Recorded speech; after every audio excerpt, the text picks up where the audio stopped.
ఆంధ్రప్రదేశ్ రాజకీయాల్లో ఇప్పుడు ఒకే ఒక్క స్పీచ్ పెను సంచలనం సృష్టిస్తోంది. కాకినాడ వేదికగా AP deputy CM Pawan Kalyan చేసిన వ్యాఖ్యలు అటు ప్రతిపక్షాలనే కాదు, ఇటు అధికార కూటమిని కూడా ఉలిక్కిపడేలా చేశాయి. నా దగ్గర హోంశాఖ లేదు, లా అండ్ ఆర్డర్ నా పరిధి కాదు అంటూ పవన్ కళ్యాణ్ మైక్ ముందు పవర్ఫుల్ డైలాగ్స్ అయితే చెప్పారు. కానీ మైక్ ముందు చెప్పే ఆదర్శాలకు, క్షేత్రస్థాయిలో జరుగుతున్న వాస్తవాలకు అసలు సంబంధం ఉందా? ముఖ్యంగా సాయి కృష్ణ ఎపిసోడ్ లో అసలు ఏం జరిగింది? జనసేన పార్టీ నాయకులే అక్కడ ఏం చేశారు? చట్టాన్ని కాపాడాల్సిన పోలీసులే ఏకంగా మనిషిని లేకుండా చేయటం ధర్మమేనా? పవన్ కళ్యాణ్ మాటల్లోని డబుల్ స్టాండర్డ్స్ ను బట్టబయలు చేస్తూ ఈ రోజు మన వీడియోలో పాయింట్ టు పాయింట్ గ్రౌండ్ రియాలిటీతో సహా విశ్లేషించుకుందాం. వీడియోని ఎక్కడ స్కిప్ చేయకుండా చివరి వరకు చూడండి. ముందుగా కాకినాడ సభలో పవన్ కళ్యాణ్ మాట్లాడిన మాటలను ఒక్కసారి గమనిద్దాం. ఆయనలో ఒక బలమైన అసంతృప్తి స్పష్టంగా కనిపించింది.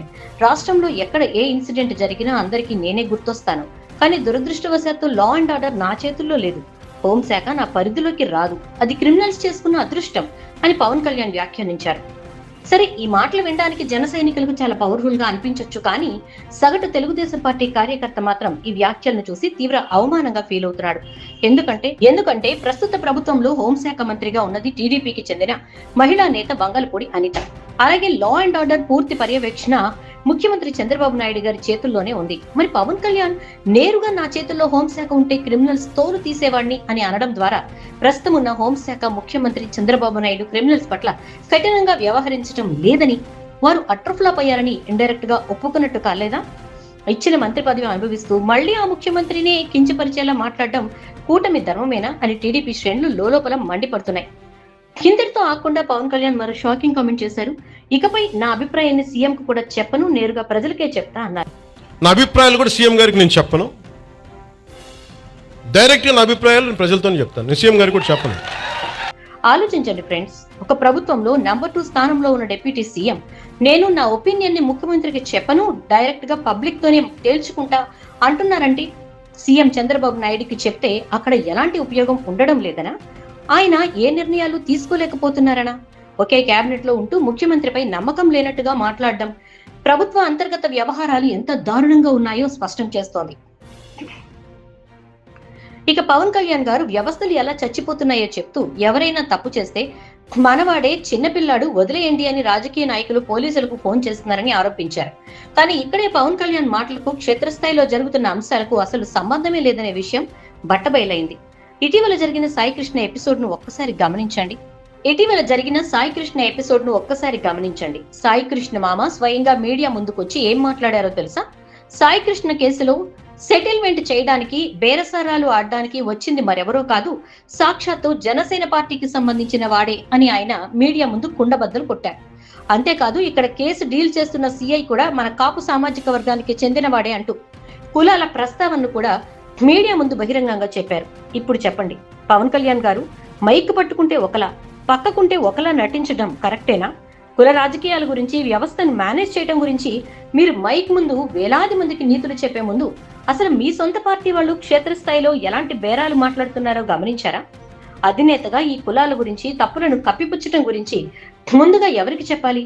వేరే వాళ్లకు కాదు, మీ సొంత పార్టీ నాయకులకు, మీ సొంత క్యాడర్ కు కదా చెప్పాల్సింది. ఇక్కడ పాయింట్ చాలా క్లియర్. ఈ రాష్ట్రంలో ఎవరు క్రిమినల్స్ కు జై కొట్టడం లేదు. తప్పు చేసిన వాడు ఎంతటి వాడైనా చట్టపరంగా ఉరిశిక్ష పడినా ఎవ్వరికీ అభ్యంతరం లేదు. కానీ చట్టాన్ని, హక్కుల్ని ఉల్లంఘిస్తూ పోలీసులు ప్రవర్తిస్తేనే అసలైన ప్రమాదం మొదలవుతుంది. సాయి కృష్ణ ఎపిసోడ్ లో పోలీసులు చేసిన పని కరెక్టా కాదా అన్నది ఒక డిప్యూటీ సీఎం గా పవన్ కళ్యాణ్ స్పష్టంగా చెప్పి ఉంటే బాగుండేది. ఒక నిందితుడిని పోలీసులు కస్టడీలోకి తీసుకున్నప్పుడు అతన్ని కోర్టు ముందు ప్రవేశపెట్టాలి. కోర్టులో విచారణ జరిగి అతనికి శిక్ష పడుతుందా లేదా అన్నది చట్టం చూసుకుంటుంది. కానీ దానికి భిన్నంగా ఏకంగా మనిషే లేకుండా చేయటం ప్రజాస్వామ్యంలో ఏ రకంగా ధర్మం అవుతుంది?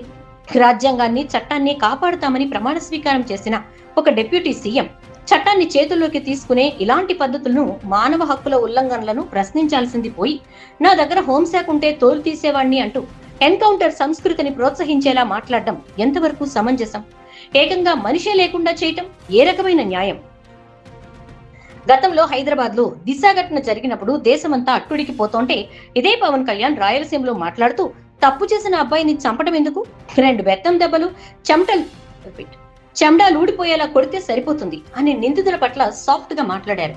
మరి ఆ రోజు అత్యాచార నిందితులకు 2 బెత్తం దెబ్బలు చాలని చెప్పిన పవన్ కళ్యాణ్ ఈ రోజు మిగతా రాజకీయ నాయకులంతా చిన్న పిల్లలు అని వదిలేస్తున్నారంటూ విమర్శలు చేయటం ముమ్మాటికి కన్వీనియంట్ రాజకీయం కాదా? స్వయంగా తన పార్టీ వాళ్లే బేరాలకు వెళ్తుంటే ఆ తప్పులను కప్పిపుచ్చుకుంటూ వేదికలపై మాత్రం తానేదో ఈ దేశానికి దిక్సూచిలా మాట్లాడుతూ ఉండడం ప్రజలందరూ గమనిస్తూనే ఉన్నారు. పవన్ కళ్యాణ్ గారు మైక్ ముందు ఒకలా, మైక్ పక్కన ఒకలా నటించడం అనేసి గ్రౌండ్ రియాలిటీని ఒప్పుకున్నప్పుడే వ్యవస్థ మారుతుంది. పవన్ కళ్యాణ్ చేసిన ఈ వ్యాఖ్యలపై, అలాగే సాయి కృష్ణ ఎపిసోడ్ లో జరిగిన పోలీసుల తీరుపై మీ అభిప్రాయం ఏంటి? కింద కామెంట్ సెక్షన్ లో తప్పకుండా తెలియజేయండి. ఈ వీడియో నచ్చితే లైక్ చేసి మీ ఫ్రెండ్స్ కు షేర్ చేయండి. మరిన్ని పొలిటికల్ అప్డేట్స్ కోసం మన ఛానల్ ని ఇప్పుడే సబ్స్క్రైబ్ చేసుకోండి. Thanks for watching.